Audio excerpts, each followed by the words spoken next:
Marqués de Camps, puede usted continuar. Señorías, esta es una de las hachas utilizadas en los asaltos. Y como todos ustedes pueden comprobar, procede del Parque de Artillería de Barcelona.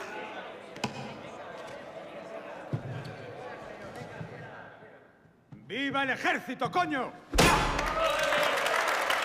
Señor Vidal, le llamo al orden.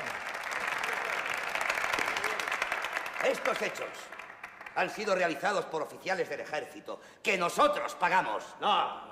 Estos hechos podrían ser calificados de allanamiento de morada, saqueo, incendio, con los agravantes de nocturnidad, imposible, y fuerza militar.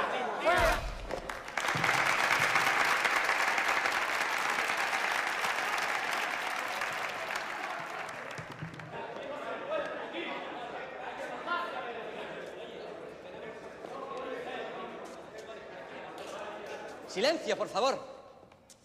Propongo que se proteste ante las Cortes por haber consentido que esta mañana se insultase al ejército y que se castigue al Marqués de Camps.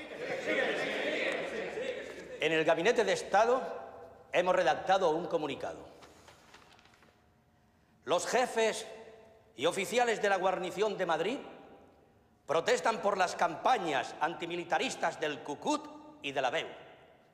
Saludan a sus compañeros de Barcelona y les felicitan por su acción. ¿Se aprueba?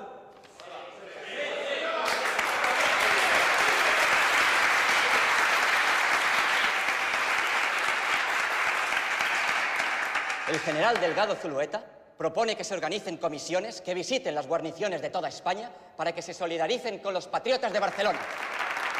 Caballeros, un momento, por favor. Nos llegan noticias de que el gobierno flaquea y no sabe qué hacer. Pero el rey está a nuestro lado. ¡Viva el rey! ¡Viva el rey!